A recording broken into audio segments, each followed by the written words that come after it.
First, I want to welcome everybody this evening. My name's Nick Marshall, and I'm the manager of exhibitions and programs at the George Eastman Museum. Tonight, we are excited to kick off our annual Wish You Were Here lecture series with Abelardo Morell.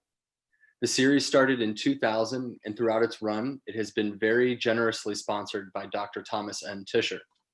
Dr. Tischer's name may sound familiar to some of you, as he's also the donor of our brand new visitor center, which opens this Friday to museum members and Saturday to the general public. So I do want to give a big thank you to Tom for all of the ways that you've supported the museum. The new space truly looks amazing and will totally change the experience of visiting the museum.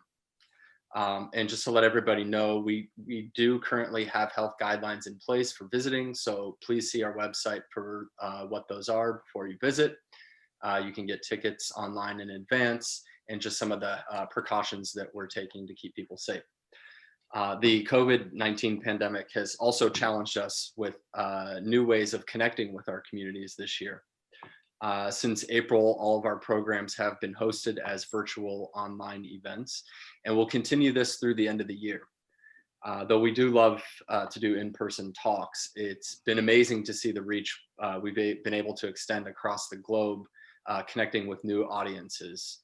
And our next two talks in the Wish You Were Here series will be on November 4th with Leila Amatullah Barin, and December 2nd with Will Wilson.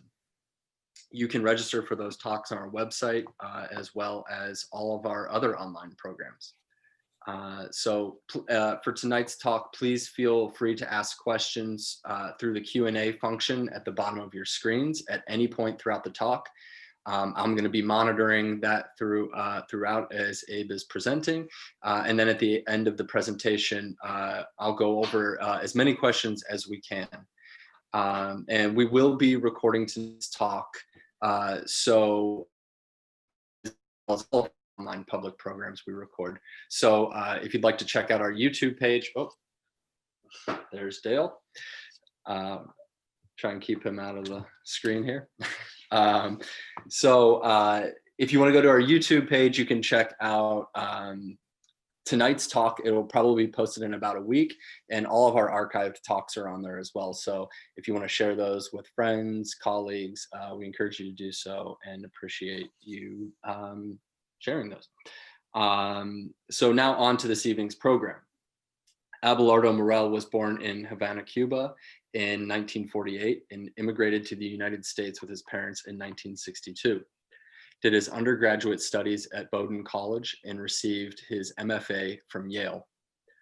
Morell's works have been collected and exhibited at many major institutions across the globe, including Museum of Modern Art, the Whitney Museum of American Art, the Metropolitan Art Museum, Chicago Art Institute, SF MoMA, the Victoria and Albert Museum, and over 70 some other museums in the United States and across the globe. We are fortunate to have some of Morell's work in the photography collection at George Eastman Museum. Currently, one of his photographs is on view in our exhibition, Gathering Clouds, photographs from the 19th century and today. So feel free to stop into the museum to see that work. It's absolutely incredible and stunning to see in person and is a real showstopper. So with that, I will turn it over to Abelardo, and I guess we'll just imagine that you're all clapping for him.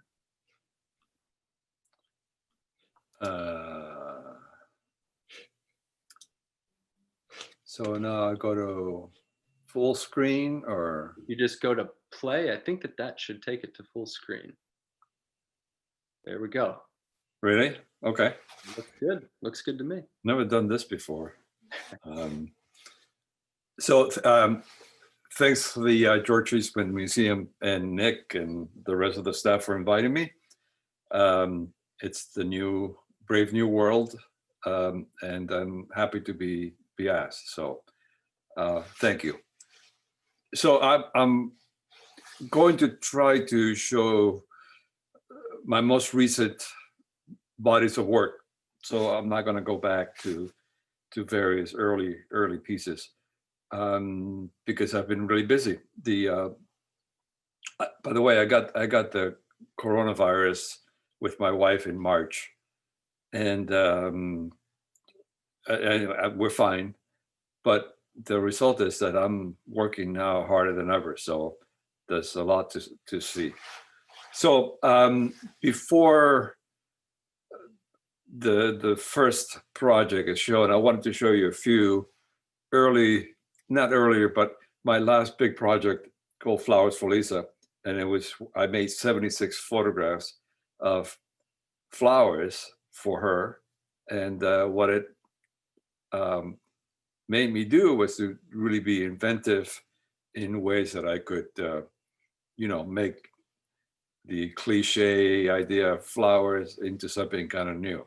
So it was exhausting, but wonderful to deal with one subject and then try to riff from my brain about things like that.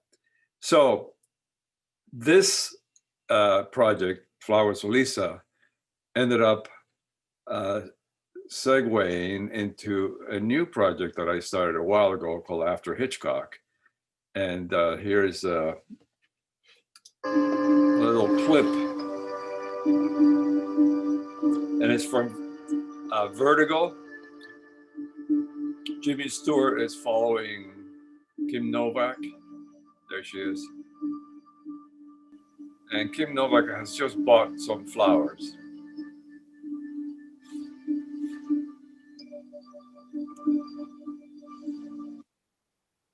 So that's a frame from the movie, and I love this movie a lot, like a lot of people.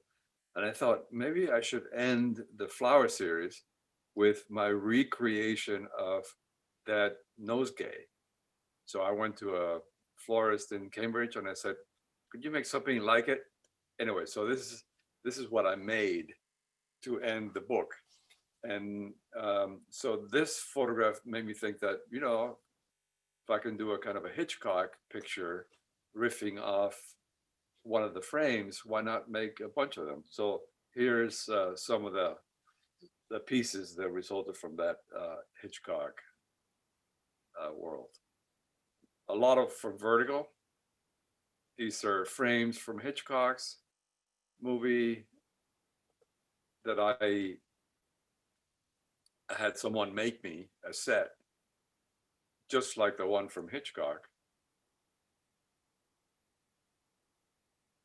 And then I photographed it. So it was just very interesting to create something that never really existed. Here's another shot of that. This is where Kim Novak goes up there, and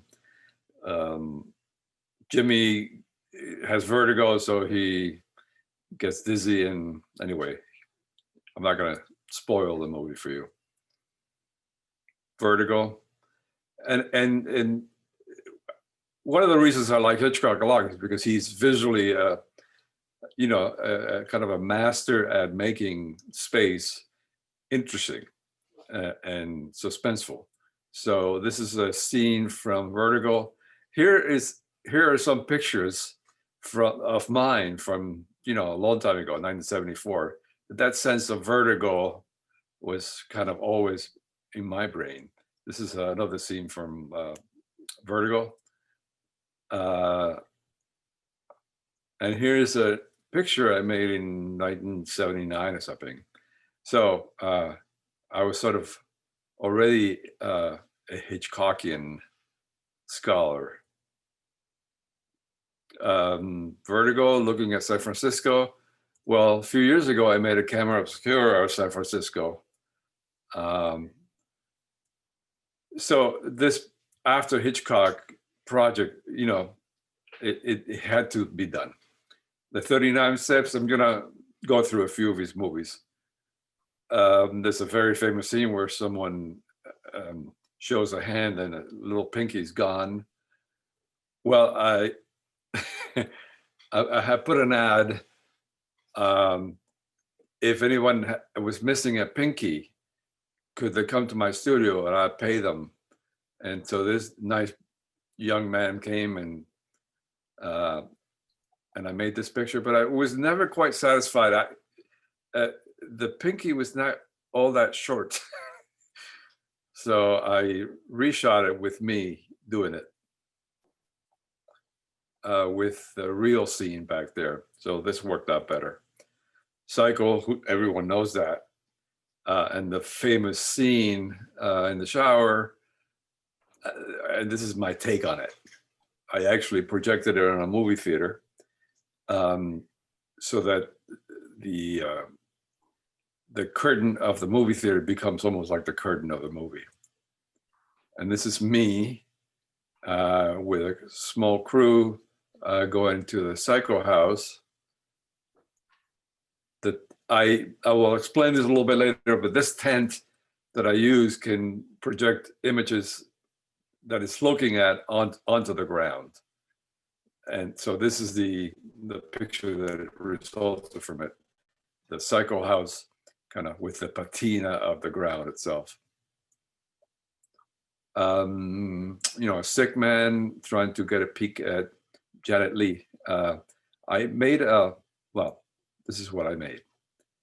And it's sort of a reversal of the peaking, but in this project, it's not really duplicates of his images. It's taking on some of its quality and riffing off it and putting my own sense of how visuality can give you kind of new messages. This is a scene where this woman discovers the indentation on the bed, and I went too far. Not a very well-known movie, but there's a really wonderful scene where this man has this great sailboat and this painting, and here's my take. Suspicion involves a woman who thinks that she's being poisoned by her husband. And here is a short clip. And he brings her milk every night, and she suspects that he's poisoning her with milk. And Hitchcock shot this with a little light inside the milk glass, just to get it even brighter. I mean, that's how his intelligence went. So this is my make of it. Marnie, and there's a famous yellow purse, and with this one I took a lot of liberties. I went kind of, well, you'll see. This is my take on that. I've become totally abstract, but there's some sense here. Great movie, North by Northwest. Used the crane to shoot this scene. Just very existential, beautiful, silent scene. And so I didn't want to put two mannequins in my thing, so I made this.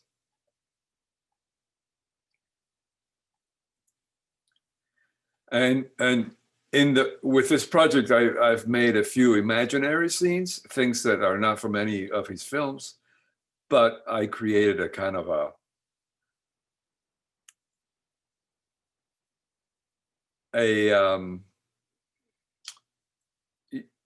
something that could be from his movie. Rear Window, Jimmy Stewart is looking, he's got a broken leg, he's looking at his neighbors a lot. And these are some pictures resulting from that, meditating on that idea, including setting this up to get that.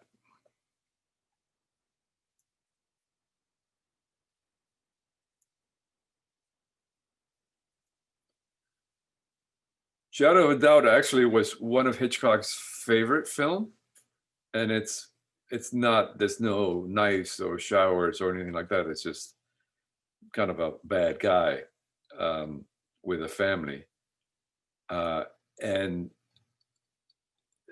this is a terrific scene because he took the newspaper where his name was on it, saying that he's a bad guy. And before he could let the family look at that, he tore the newspaper to make this house. It's a scheme to hide the thing. So this is my house. Love it. Spellbound. Dali actually was contracted to make the sets for this film, and this is a one of his sort of paintings becoming part of the film. So here's mine.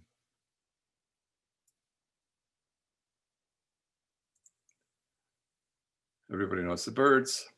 Very, very beautiful scene where a few birds at a time come, and Marnie is, what's her name? I forget it, but she's not quite aware that birds are gathering there. These are all frames from his film. And this is sort of, I made a cliche there. And I'm not a painter, and it shows, but I wanted to get a sense of Hitchcock's drawings of that scene. He is attempting to, well, he's planning to kill his wife by hiring someone to hide behind the curtain and kill her. But I love the curtains, I love the phone, I love the lamp.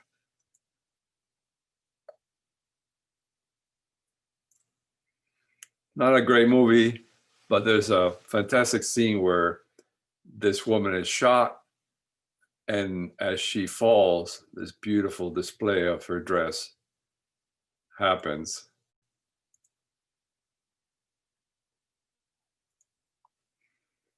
Again, not a great film, but I had an idea for it. This is a scene in a hotel. And I just love the light in this frame. It's like a Hopper painting, beautifully done. I had a terrific model maker named Bill Finger make me a kind of a replica set so I could shoot it from a different angle. So this is my version of it.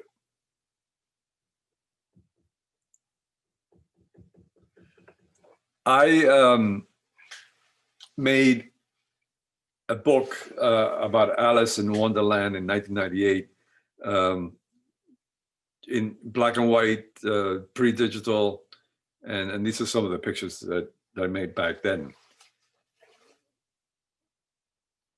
Just about Alice, and sort of, again, sort of my take on some of the action.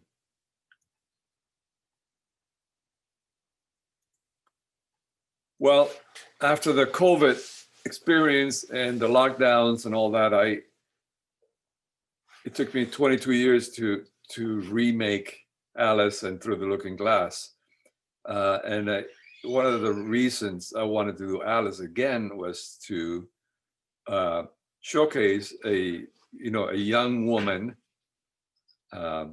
Alice, who is brave. She doesn't take crap from people, and she sort of like a good model for women and for girls and for these days. No matter how things get crazy, certain characters can get above that, all that, and succeed. So it's part of my response to an age where it's not only we have an infection, where we have a topsy-turvy world with a president who's a mad king. So these are some of the pictures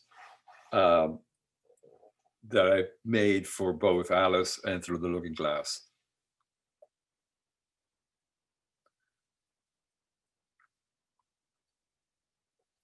And these are the drawings are from Tenniel, the original illustrator of Alice, John Tenniel, who's like the best one. And many years later, someone colored the images as well. So I took samples of some of these color images from the Tenniel and the colorist. So that's theirs, and this is mine. Theirs.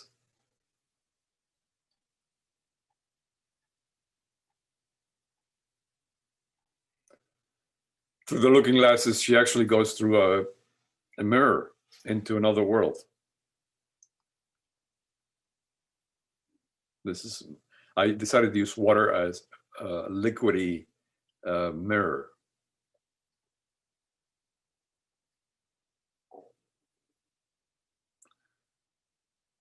Huge chessboard. This is mine. And Humpty Dumpty is such a wonderful character that I had to do more than one. So these are the ones that I made.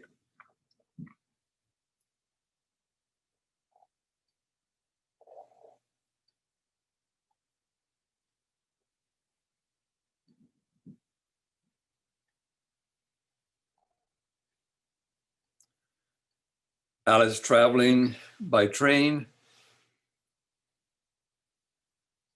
And this is my version of it. By the way, that back, the design back there is wallpaper that I will show you a little bit later on. Wallpaper that I made for the story from the drawings of Alice. Tweedledee and Tweedledum, provocative characters. Mine.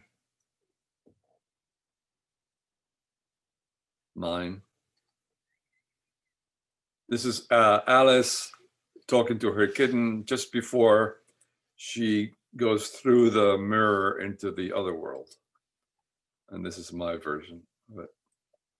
That's back there is also one of the wallpapers that I made based on the patterns in the story itself.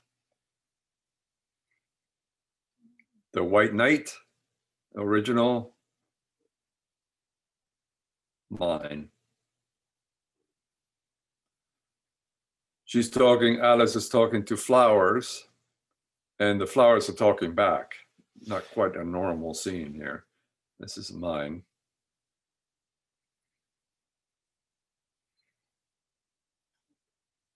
Very monstrous.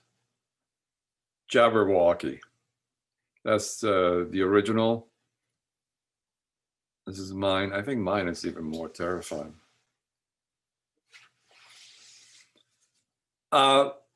Lately, I've made other pictures that have to do with a sense of still life and imagery that can sit on a table. And here are some.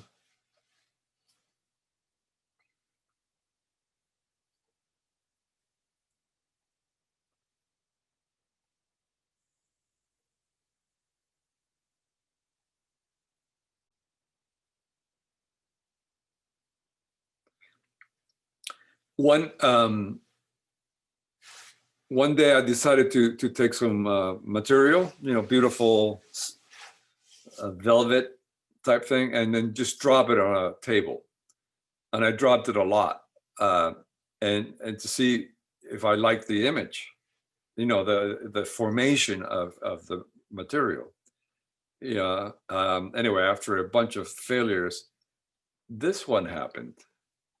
And it's interesting how one's mind has a certain sort of gestalt memory of things that remind you of other things. In this case, this is what it reminded me of. So I'm thinking about doing more of these ideas.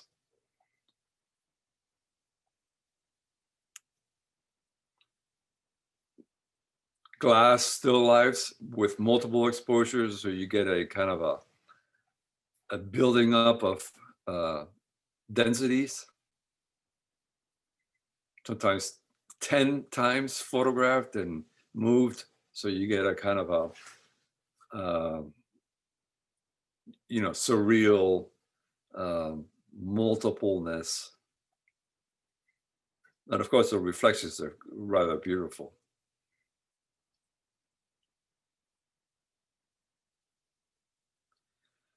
The idea of container, well, I've always loved this cartoon. It's from the New Yorker. And if you cannot read it, it says, the mother is saying, you can be anything you want to be, no limits. Of course, it's funny and all limits, that's the answer. But in some ways, I wanted to believe that in containment, there could be a sense of things not, being limited. One of the principles of the container and the contained is the fetus, just how a mother can contain a baby within a container. And that idea of a relationship happening, I thought visually could be interesting as well. So here are some images related to that, the idea of containment and containers and things being protected.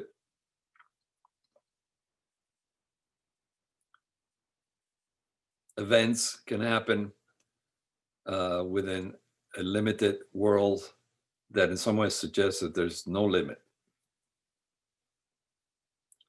Even time. You can't quite see this, but in the picture you see the black pebbles, black sand bouncing off the top there. It's a rather beautiful, surprising thing for me.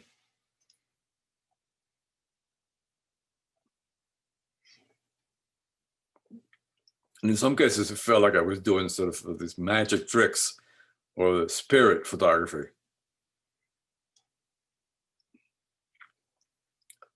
And I had to do this.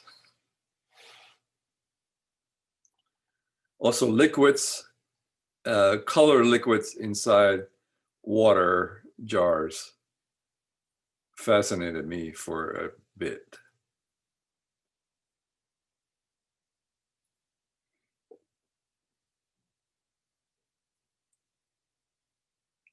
Organisms within the sort of the structure of enclosure.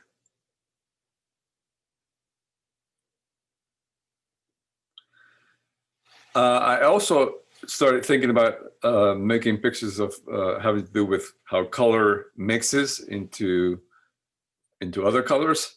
And I'm actually quite ignorant about color theory. I know nothing.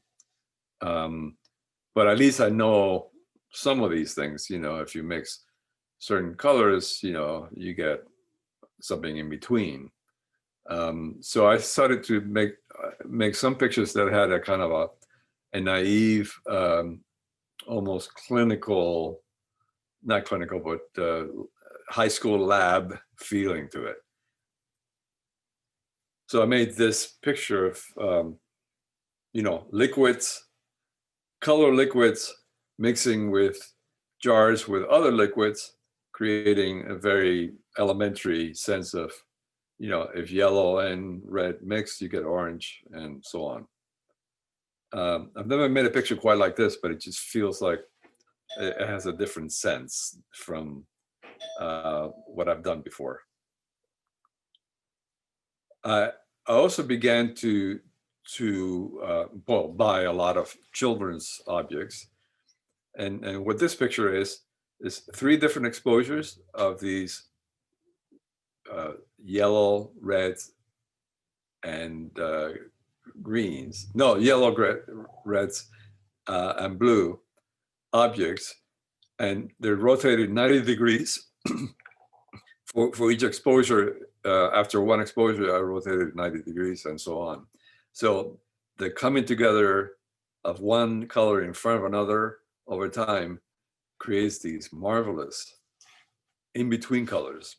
I just loved sort of the candy quality of it. And this is another version of that, where a very dull gray background shows a kind of a circus of wonder.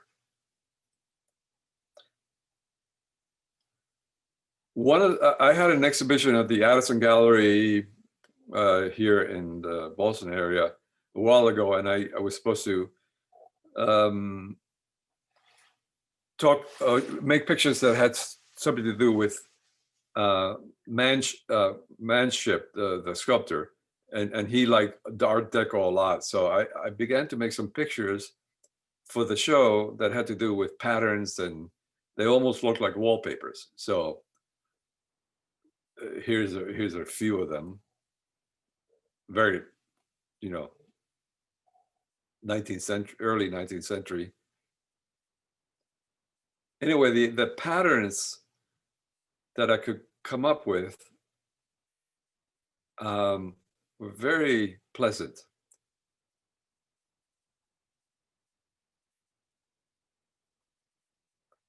And in fact, I'm now thinking about collaborating with some wallpaper person, and maybe begin to make experimental wallpaper.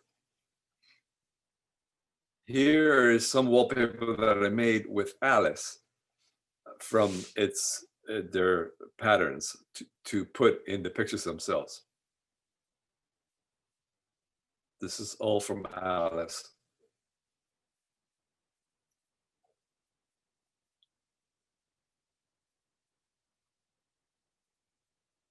Obviously, nothing comes from nothing. So if I had to name every influence that I have, it will be several days.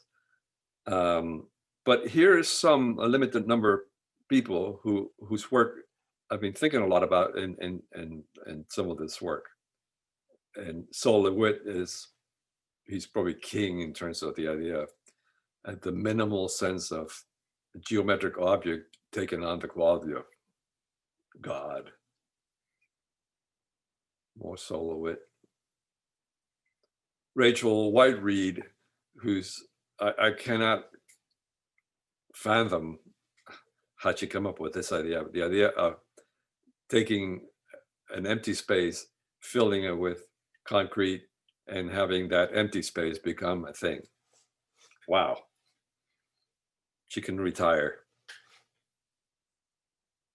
Tony Craig, I think he's British, these wonderful creations that have this organic pattern and liveliness. This is another Tony Craig. And going way back, Mohaly Nash, who sort of, I think changed art. Specifically in photography with, cliche verres and photo montages and photograms, the ones that Man Ray also made. Louise Nelson, who I met in 1969 or 70 at Bowdoin, but her use of materials to create a kind of a make-believe city or creation, I think it's still unsurpassed. I mean, look at this. I envy these pieces. Joseph Albers.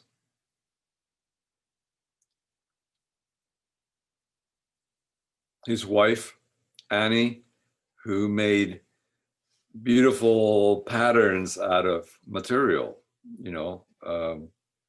fabric. Another piece by her. Betty Woodman, who I had the fortune of having known ceramics,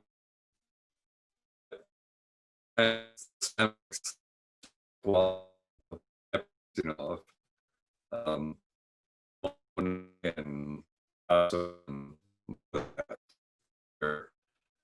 and a new sense of what ceramics could be. And Bridget Riley, whose art sometimes gives me headaches, but they're hugely influential. Mother Bridget Riley, Ellsworth Kelly. I'm gonna just come to the last part of my talk, and I promised I promised myself that I wouldn't show a camera obscura, but I have to. This is a recent one in New York City from a very expensive apartment in New York. Summer, early in the morning. So you're probably aware that I've made a lot of camera obscura pictures. Well, this next body of work has to do with an extension of that idea. And it comes from actually even 19th century art and work that was happening even before photography was invented. This is a kind of a mock of a portable tent where periscope is on top, projecting the image of the landscape onto this guy's drawing pad, and then he can copy it. A few years ago, I had someone make me a tent that had some of the same idea, a periscope and it's on the ground. So this like this is a national park, Yosemite, looking at one of those Ansel Adams and Carlton Watkins monuments. So here is what my tent saw on the ground itself. And it really was interesting to see, well, let me go a little further. This is in Acadia National Park in Maine, dead grass, the end of winter. And you can see my tripod on the bottom right. What the result was, at least in seeing some of these early pictures, was there's a certain patina or painterliness added to the pictures. Old Faithful, William Henry Jackson, probably the first photographer to make a picture of it. This is me with CJ Heiliger inside trying to make a picture of it. And this is what came out. By the way, now these are short exposures because I'm using a digital camera. Exposures before were several hours, so that wouldn't have worked. Now the exposure is 2 minutes long. Anyway, the idea here is how many boring pictures are there of Old Faithful? I mean, let's be real. I wanted to make a picture that seemed like it's never happened before. It's another Ansel Adams type. I took my tent to Giverny, where Monet painted. These are some of the pictures that on gravel. The garden has pathways that are full of gravel, and they're narrow, but this is well, it's impressionism, the result.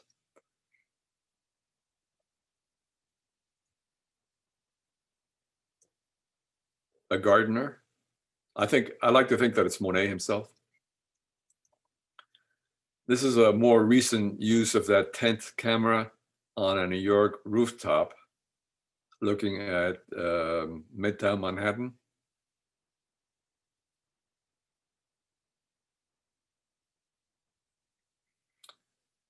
After Constable is what I try to do by going to the eastern part of England to go where Constable painted. I've always liked his work. Maybe not so much for the clouds, but just the grittiness of the landscape. So here's some of his paintings that really do evoke poetry of the sky. This is probably the most well-known painting in England by John Constable. It's called the Hay Wain, and where it was made was here. I think the house was not there, but this is the site where he imagined that landscape to be.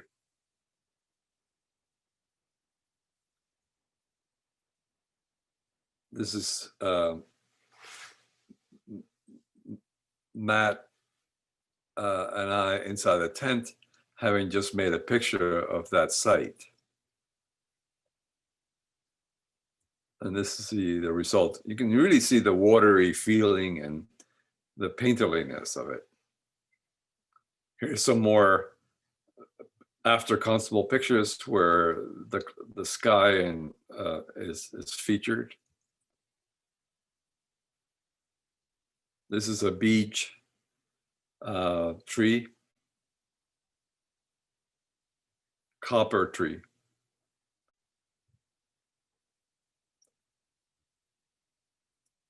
Here is the author, and Matt is inside somewhere. Anyway, we found a field in Flatford, England. And this is where he lived there. He painted on that ground. It was so wonderful to arrive in Flatford and actually see clouds. And here are the last two pictures of the show.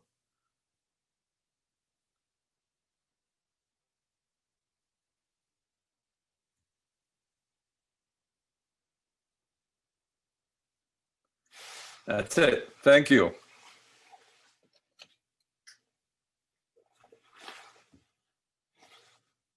Anybody there? Yeah, I'm sorry. I am here. I'm just actually going through some of the questions that have come in. Are there people out there? Oh, there are many people out there. Almost 200.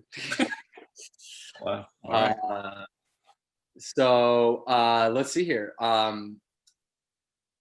want to start with the question. Each series is so different from the next, yet they seem somehow interconnected. Looking backward, are you able to identify particular themes or lines of investigation that recur in your work? Well, like in some cases, there's a natural bridge, like the Hitchcock Vertigo flower arrangement. I mean, when I made that picture, it had to do with flowers, but it also had to do with the drama of, a filmmaker's idea of, a story. So that kind of led. I guess I'm, down deep. I want to be always original, and of course that's impossible. But I want to, if something has been done one way, I really do try to make it just a little different, so that Old Faithful has never been seen like that. So there's a certain kind of demon in me that needs to go beyond the norm.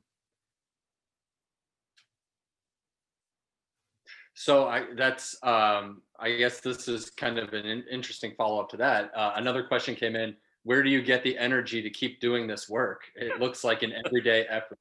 What is the source of that energy and inspiration? Steroids. Just, sorry, I wanted to be topical. The energy, I think, comes from hope. The idea of getting to my studio and thinking of doing something, it really makes me want to live forever. There's a pleasure in photography, a pleasure in creating something new that so far I'm not tired of. And so there's a constant dissatisfaction with what I've gotten so far. And so I want to, just change the legacy every time I do something. And, the problem with that is that it makes my wife sometimes a little cranky, because we may be going to some party and I'm thinking, shit, I wish I could stay in my studio and, do something else with Alice. But no, I think the hope and the sense that the world is new every time you wake up. And in keeping with that idea, you want to be present for that change, for that newness that it brings. I think that's a good thing to keep in mind every day you wake up. Everybody could probably use that advice. Another question related to some of the locations that you've photographed. Do you have a memorable location that stands out to you?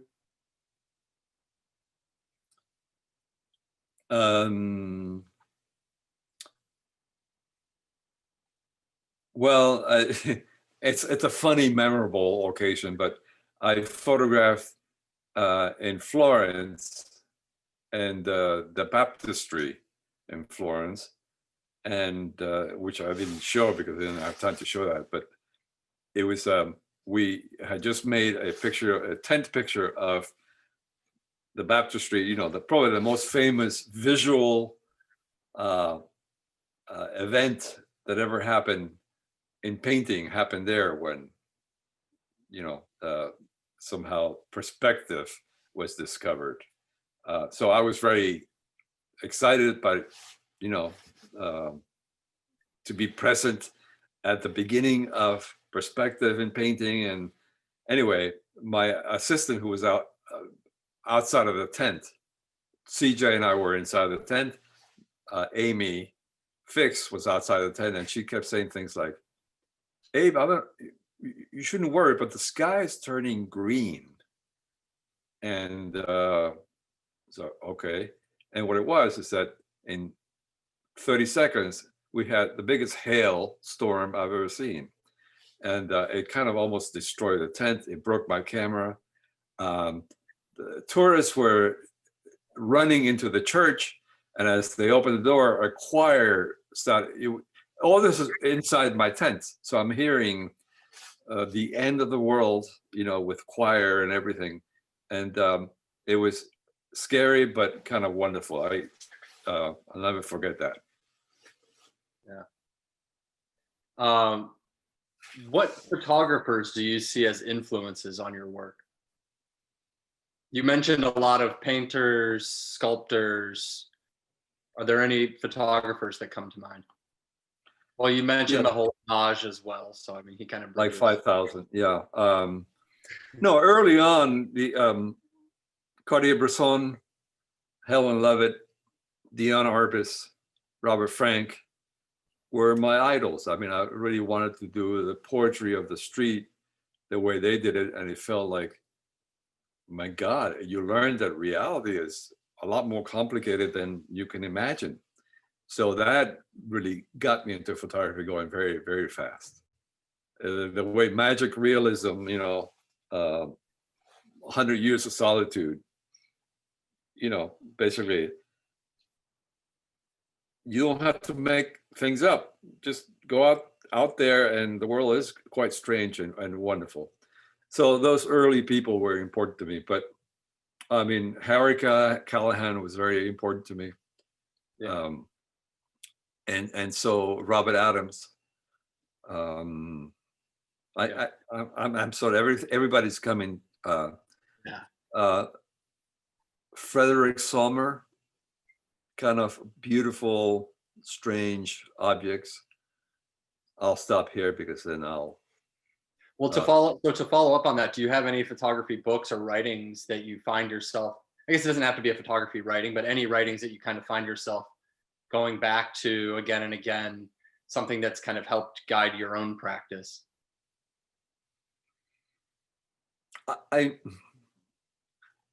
To tell you the truth, my library, which is pretty big these days, a lot of photography books, but I end up looking at a lot of painting books, painters.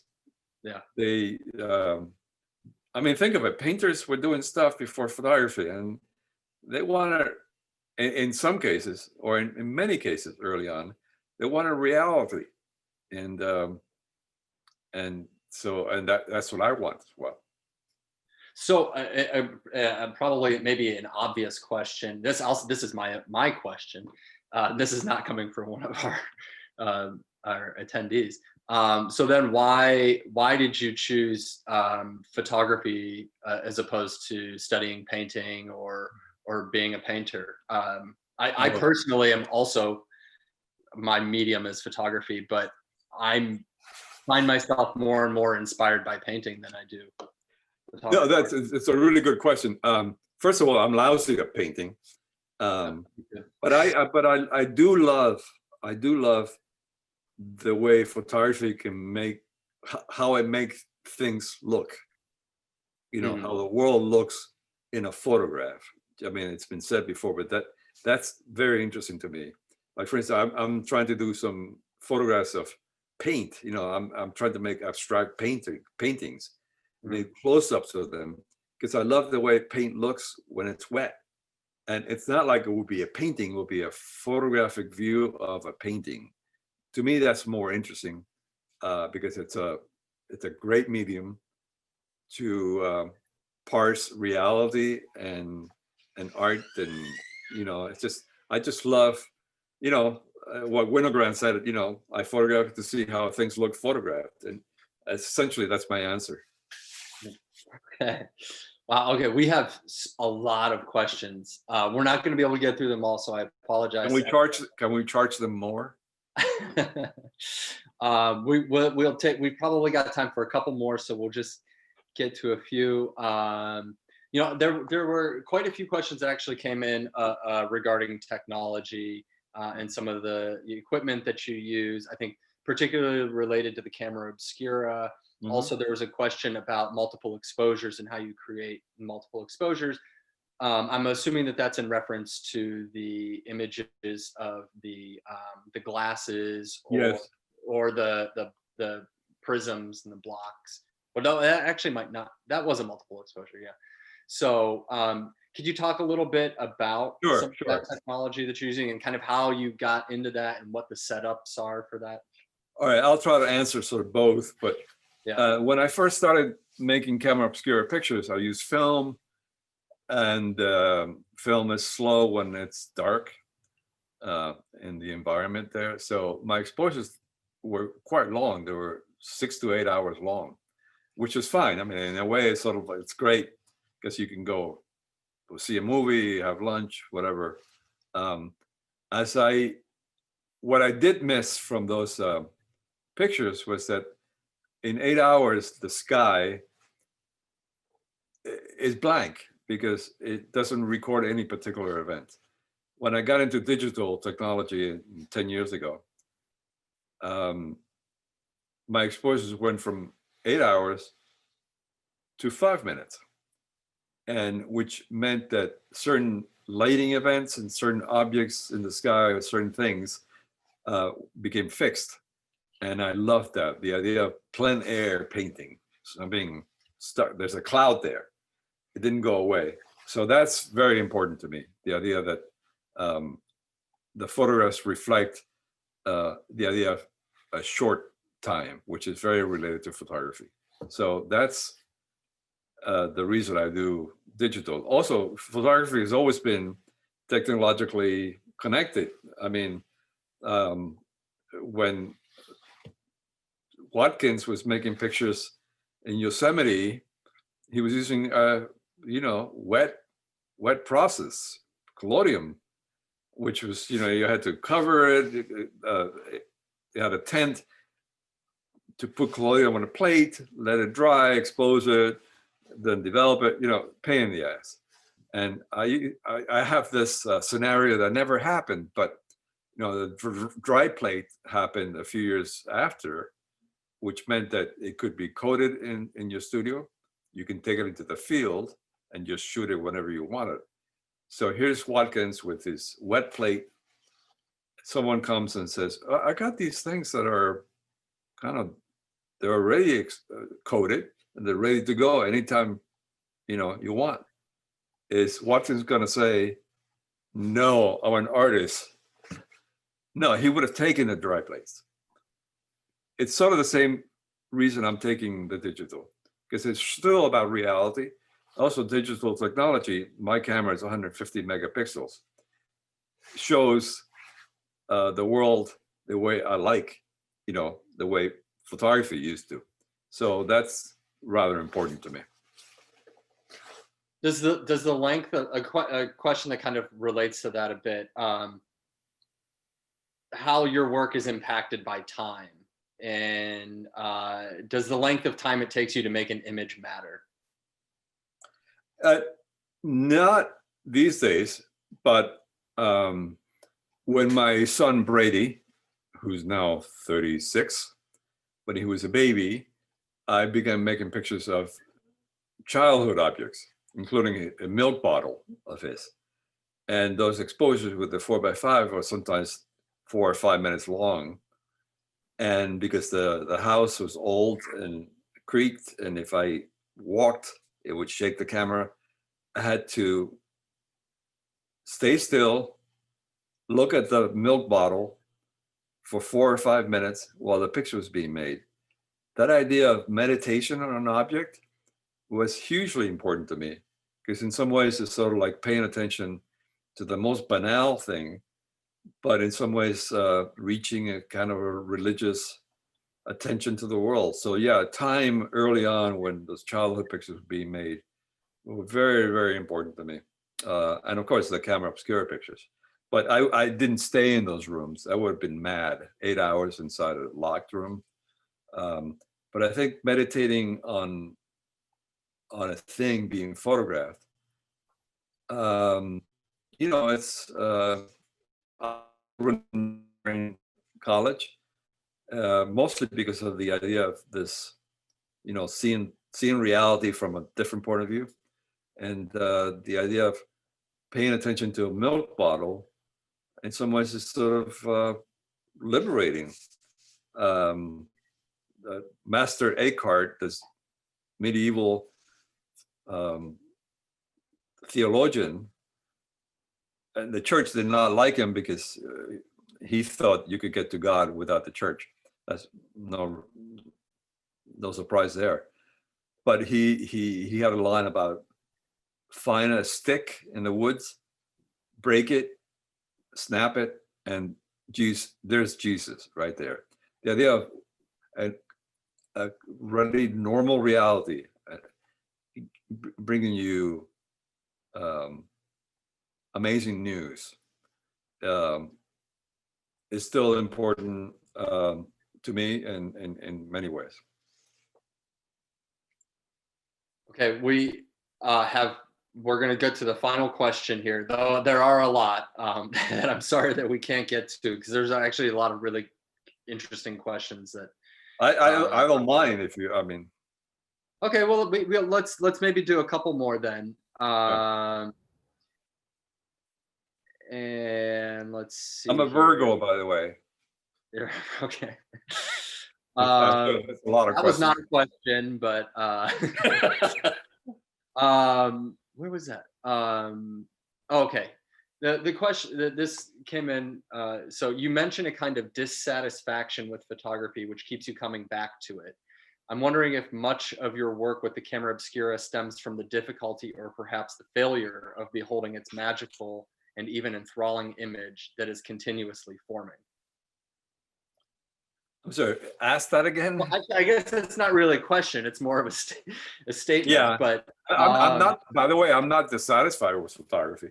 It's just that yeah, it sometimes says when you push its limits, yeah, I no, guess I it's mean, go ahead. no, I was just gonna say, I think it's kind of thinking about the camera obscura, and the reason that you kind of keep coming back to it is that there is this kind of magical or enthralling image that's continuously forming, that there's always something new.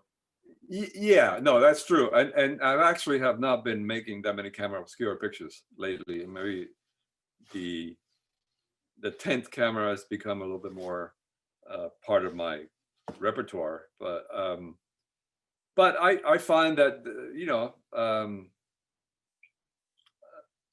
I mean, photography has, basically is with you whenever you look at something interesting, and if you form an opinion about the world from that image, it's all good. I mean, it's you kind of get news from everything, and I think that's important. When things get cliche, then it's a lot less interesting, because you want to be able to say, even though all these trees there look the same, they're not. And photography is the best medium to tell you that. All right, one more question. All right, one more. All right. I was saving this one for last. What's your favorite Hitchcock film? Whoa. I think the 39 Steps. Okay. I mean, Vertigo is damn good. I mean, I think he's got 40 great films. But the 39 Steps and North by Northwest is just great adventures and fantastic. So, Have you been watching? what? Have you been watching a lot of Hitchcock during quarantine? Oh yeah, actually, for the After Hitchcock project, I watched all 53 of them, sometimes more than once. So I spent a lot of time looking at his films and then stopping the frame that I liked, making a picture of it, and sort of accumulated frames that I liked that had meaning for me. So I accumulated this large library of images that I not always ended using, but yeah, I became obsessed. I mean, he made 4 or 5 silent films. Amazing. Yeah. He would not do well these days. He was not a particularly nice man, especially with women.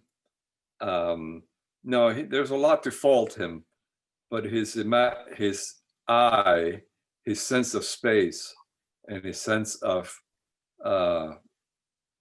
elegance in telling a story, I don't know. It's hard to find a better one. Yeah.